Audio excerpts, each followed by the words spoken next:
Welcome to Echo No More, clear, credible, court-ready documentation in high-conflict parenting. No hype, no legal jargon, no drama. I'm Dr. James. If you're new here, I'm really glad you found this space. This podcast is for protective parents navigating high-conflict custody situations, especially when the other parent is manipulative, emotionally unsafe, or unpredictable. I'm not a lawyer, and this podcast isn't legal advice. What I am is a parent who has lived through this system, and someone whose attorneys over and over again told me the same thing. Your documentation is excellent. They told me it made their job easier.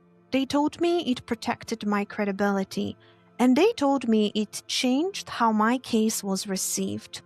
That's why I'm sharing this. Not to teach you how to fight, but how to document calmly, clearly, and in a way courts actually understand. This is parent to parent, calm, grounded, and focused on protecting your child without losing yourself. By the time parents reach this stage, they usually understand that patterns matter. What they don't yet understand is how easy it is to destroy your own peace while trying to track them. I want to say this clearly because many parents need to hear it. Pattern tracking is not the same thing as constant monitoring. And confusing the two is one of the fastest ways to burn yourself out. When parents hear patterns, they often assume it means watching everything, writing everything down, not letting a single thing slip. That turns documentation into a full-time job and a deeply anxious one. But that's not how patterns actually work. Patterns don't require constant attention. They require periodic perspective. There's a big difference there. Constant monitoring keeps your nervous system activated. Pattern tracking lets your nervous system rest between observations. Most parents start pattern tracking from a place of fear. They think, if I don't catch everything, I'll miss the pattern. But patterns don't hide that easily. If something is truly a pattern, it repeats. And repetition does not require vigilance. It requires consistency over time. Here's something my attorneys helped me understand early on.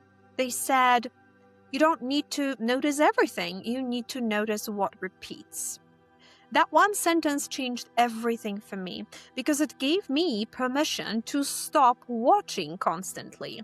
Instead of tracking daily with intensity, I shifted to tracking periodically with intention. I stopped asking what happened today and started asking what keeps happening this month. That shift matters. Patterns are not built day to day. They're built across time frames. Daily tracking is often too close to see the pattern clearly. Monthly tracking creates distance and clarity.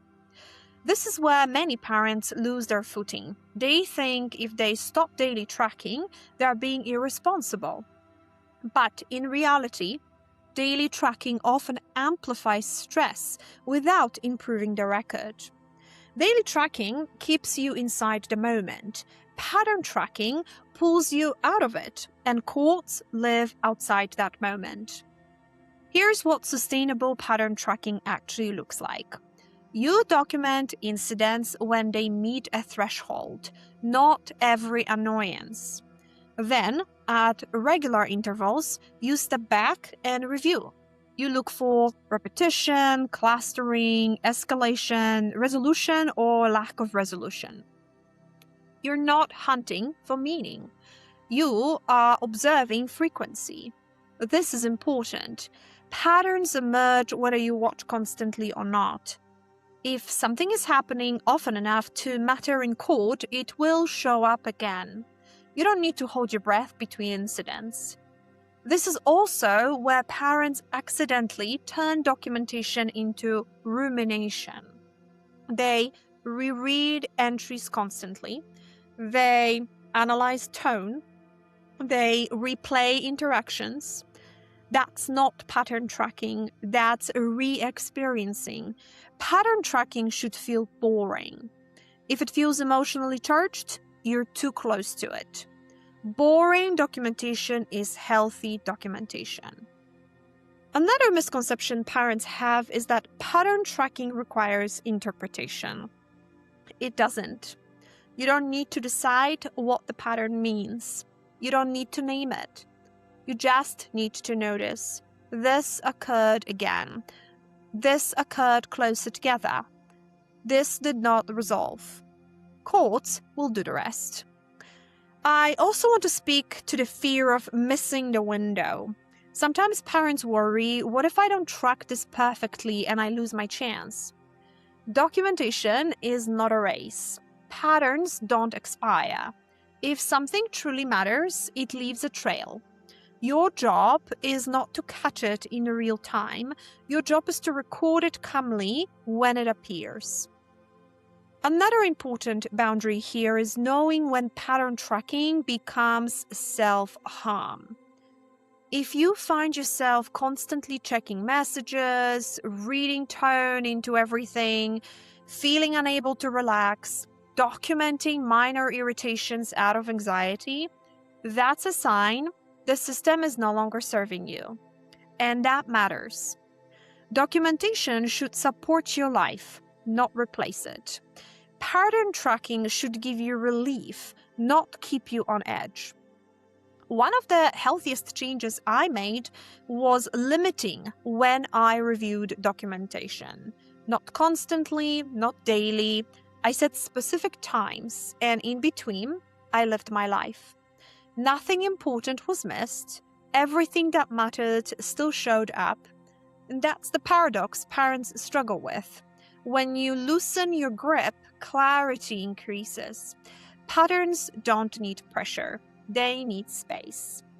This is also why pattern tracking works best when it's paired with summaries, which we'll talk about soon.